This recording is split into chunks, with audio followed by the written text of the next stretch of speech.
हिंदू ग्रंथों के अनुसार इस धरती पर 4 युग हैं। पहला सतयुग, दूसरा त्रेता, तीसरा द्वापर और चौथा कलयुग। ऐसा कहते हैं कि इस धरती यानी मृत्यु लोक पर सबसे भयंकर और कष्टदायक युग अगर कोई है तो वह है कलयुग। महाभारत हिंदू का ही नहीं बल्कि समस्त मानव जाति का ग्रंथ है, जो कि द्वापर युग की कथाओं पर आधारित है। इससे प्रत्येक मानव को अच्छी शिक्षा और मार्ग मिल सकता है। प्रत्येक मनुष्य को इसे पढ़ना और जानना चाहिए, क्योंकि महाभारत में जीवन से जुड़ा ऐसा कोई विषय नहीं जिसका वर्णन ना किया गया हो और जिसमें जीवन का कोई समाधान न हो। इस ग्रंथ में देश, धर्म, न्याय, राजनीति, समाज, योग, युद्ध, परिवार, ज्ञान, विज्ञान, आध्यात्म और तकनीकी आदि समस्त विषयों का ज्ञान वर्णन मिल जाता है। आज के इस वीडियो में हम आपको बताएंगे कि किस प्रकार भगवान कृष्ण ने कलयुग में होने वाली उन 5 घटनाओं के बारे में बताया था, जिसे हम आमतौर पर देखते हैं और महसूस करते हैं। यानी कि द्वापर युग में भगवान कृष्ण की कही वो 5 बातें जो कलयुग में सत्य है। लेकिन उससे पहले आपसे निवेदन है कि आप इस चैनल को सब्सक्राइब कर लें, ताकि भगवान कृष्ण की कृपा आप पर लगातार बरसती रहे। बात उस समय की है जब 5 पांडवों को वनवास हो गया था। वनवास जाने से पहले पांडवों ने भगवान कृष्ण से पूछा, हे कृष्ण, अभी यह द्वापर युग का अंतकाल चल रहा है, आप हमें बताएं कि आने वाले युग कलयुग में क्या होगा और यह युग कैसा रहने वाला है। तब भगवान कृष्ण कहते हैं, मैं तुम्हें इसका सीधा उत्तर तो नहीं दे सकता, किंतु हाँ, तुम 5 भाइयों वन में जाओ और वहां जो कुछ भी दिखे मुझे आकर बताओ। मैं तुम्हें उसका कलयुग में प्रभाव बताऊंगा। इसके बाद 5 भाई वन में चले गए और उन्होंने वन में जो कुछ भी देखा वह आश्चर्यचकित रह गए और आकर उन्होंने भगवान कृष्ण को बताया। इसके बाद भगवान कृष्ण ने क्रमशः 5 भाइयों को जवाब दिया। भगवान कृष्ण ने क्या जवाब दिया, उसका क्या अर्थ बताए, ये हम आपको बताएंगे। लेकिन इसके लिए जरूरी है कि आप इस वीडियो को अंत तक देखें, ताकि आपसे कोई भी बारीकी न छूटे और आप कलयुग में जीने का तरीका सीख पाएं। युधिष्ठिर भ्रमण पर थे। उन्होंने एक जगह पर देखा कि एक हाथी के 2 सूंड थे। यह देखकर युधिष्ठिर के आश्चर्य का ठिकाना नहीं रहा। अर्जुन दूसरी दिशा में भ्रमण पर थे। कुछ दूर जंगल में जाने के बाद उन्होंने जो देखा उसे देखकर वह भी आश्चर्यचकित रह गए। वहां पर उन्होंने देखा कि कोई पक्षी है जिसके पंखों पर वेद की रचनाएं हैं, किंतु वह पक्षी मुर्दे का मांस खा रहा है। यह देखकर अर्जुन आश्चर्य रह गए, लेकिन कुछ समझ ना पाए। दोनों भाइयों की तरह भीम भी भ्रमण पर थे। उन्होंने देखा कि एक गाय ने अपने बछड़े को जन्म दिया, लेकिन जन्म के बाद गाय बछड़े को इतना चाट रही थी कि उस बछड़े का खून निकल गया और वह लहूलुहान हो गया। सहदेव भी भ्रमण पर थे, तो उन्होंने चौथा आश्चर्य देखा। उन्होंने देखा कि 6 से 7 कुएं एक क्रम में हैं, जिसमें पानी है और बीच का कुआं खाली है। बीच का कुआं काफी गहरा होते हुए भी खाली था। यह देखकर वह काफी आश्चर्य में रह गए। नकुल भी भ्रमण पर थे और उन्होंने एक आश्चर्यचकित घटना देखी। एक पहाड़ के ऊपर एक बड़ी सी चट्टान लुढ़कते हुए नीचे आ रही थी। वह कितने ही वृक्षों से टकराकर नीचे गिरते हुए आगे बढ़ते जाती। विशालकाय वृक्ष भी उसे न रोक सके। इसके अलावा यह चट्टान कितनी ही अन्य चट्टानों के साथ टकराई, फिर भी उसे रोक नहीं सके।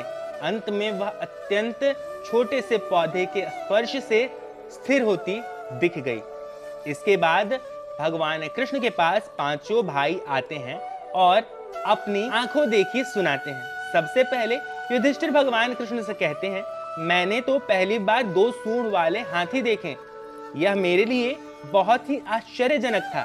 तब भगवान कृष्ण कहते हैं, धर्मराज, अब तुम कलिकाल की सुनो। कलयुग में ऐसे लोगों का राज्य होगा जो दोनों ओर से शोषण करेंगे, बोलेंगे कुछ और, करेंगे कुछ और, मन में कुछ और होगा और कर्म कुछ और। ऐसे ही लोगों का कलयुग में राज होगा। तुम कलयुग आने से पहले तक राज्य कर लो। युधिष्ठिर के बाद अर्जुन ने कहा, मैंने जो देखा वह तो कहीं ज्यादा आश्चर्यजनक था। मैंने देखा कि एक पक्षी के पंखों पर वेदों की रचनाएं लिखी हुई हैं, पर वह पक्षी मुर्दे का मांस खा रहा है। तब भगवान कृष्ण कहते हैं कि ऐसे लोग कलयुग में रहेंगे, जो रहेंगे तो बड़े ज्ञानी, विज्ञान की चर्चा करेंगे, लेकिन उनके आचरण राक्षसी होंगे। वह बड़े पंडित और विद्वान कहलाएंगे, किंतु यह देखते रहेंगे कि कौन सा मनुष्य कब मेरे और हमारे नाम से संपत्ति कर जाए। हे अर्जुन, संस्था के व्यक्ति विचार करेंगे कौन सा मनुष्य मरे और संस्था हमारे नाम पर हो जाए। हर जाति धर्म पर प्रमुख पदों पर बैठे विचार करेंगे कि कब किसका श्राद्ध हो और कब किस पद से हटे और हम उस पद पर चढ़ जाएं। कितने भी बड़े लोग हों, परंतु उनकी दृष्टि धन और पद के ऊपर ही रहेगी। ऐसे लोगों की ही बहुतायत होगी। अर्जुन के बाद भीम ने अपना अनुभव भगवान कृष्ण से कहा। उन्होंने कहा कि मैंने अपने गाय को इतना चाटते हुए देखा कि बछड़ा लहूलुहान हो गया। तब भगवान कृष्ण कहते हैं, कलयुग का मनुष्य शिशुपाल हो जाएगा। कलयुग में माताओं की ममता बच्चों के लिए इतनी बढ़ जाएगी कि उन्हें अपने विकास का अवसर ही नहीं मिलेगा। मोह माया में घर बर्बाद हो जाएगा। किसी का बेटा घर छोड़कर साधु बनेगा, जिसका दर्शन हजारों व्यक्ति करेंगे, किंतु किसी का खुद का पुत्र अगर साधु बनना चाहा तो माताएं रोएंगी, पिताएं विलाप करेंगे। इतनी ज्यादा ममता होगी कि उसे मोह माया और परिवार में बांध कर रखेंगे। उसका जीवन वहीं खत्म हो जाएगा। वास्तव में लड़के तुम्हारे नहीं हैं, वह तो बहुओं की अमानत है और लड़कियां जमाइयों की अमानत है, और तुम्हारा यह शरीर मृत्यु की अमानत है। तुम्हारी आत्मा परमात्मा की अमानत है, इसलिए तुम्हारा अपने स्वतः संबंध को जानना आवश्यक है। भीम के बाद सहदेव ने पूछा, हे कृष्ण, मैंने जो देखा वह काफी आश्चर्यजनक था। 5 से 6 कुओं के बीच एक गहरा कुआं था। सभी कुओं में पानी था, परंतु बीच का कुआं खाली था। ऐसा कैसे हो सकता है? भगवान कृष्ण ने कहा, कलयुग में लड़की के विवाह में, मकान के उत्सव में, छोटे बड़े उत्सवों में तो लाखों रुपए खर्च होंगे, परंतु पड़ोस में ही यदि कोई व्यक्ति भूखा प्यासा मर रहा हो तो यह किसी को नहीं दिखेगा कि उसका पेट भरा है या नहीं। उसका अपना ही सगा भूख से मर जाएगा, उसे देखते रहेंगे। और दूसरी ओर मौज, मदिरा, मांस, भक्षक, सुंदरता और जश्न में पैसे उड़ाए जाएंगे, किंतु किसी के 2 आंसू पोंछने में किसी की रुचि ना होगी। कहने का तात्पर्य यह है कि कलयुग में अन्न के भंडार होंगे, लेकिन लोग भूखे मरेंगे। सामने के बंगलों में ऐशो आराम चल रहे होंगे, लेकिन पास की झोपड़ी का आदमी भूख से मर जाएगा। एक ही जगह पर असमानता अपने चरम पर होगी। सहदेव के बाद नकुल ने भगवान कृष्ण से कहा, मैंने भी एक आश्चर्य देखा कि एक बड़ी सी चट्टान पहाड़ से लुढ़की, वृक्षों के तनों से टकराई, चट्टानों से टकराई, लेकिन वह रुक नहीं पाई। एक छोटे से पौधे के स्पर्श से वह चट्टान एकाएक रुक गई। यह कैसे हुआ? तब भगवान कृष्ण ने कहा, कलयुग में मानव का मन नीचे गिरेगा, उसका जीवन पतित होगा। यह पतित जीवन धन की शिलाओं से नहीं रुकेगा, ना ही सत्ता के वृक्षों से रुकेगा, किंतु हरि के नाम के एक छोटे पौधे से, हरि कीर्तन से मनुष्य जीवन रूपी पौधों का पतन रुक जाएगा। इसीलिए भक्तों, हरि भजन कलयुग में मोक्ष पाने का एकमात्र उपाय है। दोस्तों, यहाँ समाप्त होती है भगवान कृष्ण के 5 वचनों और पांडवों से जुड़ी यह रोचक कथा।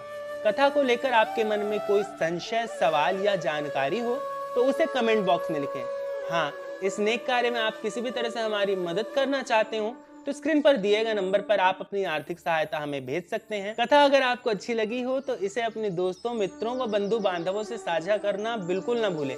अब अगले वीडियो तक के लिए दीजिए हमें इजाजत। हमारे सभी साथियों को हरे कृष्ण।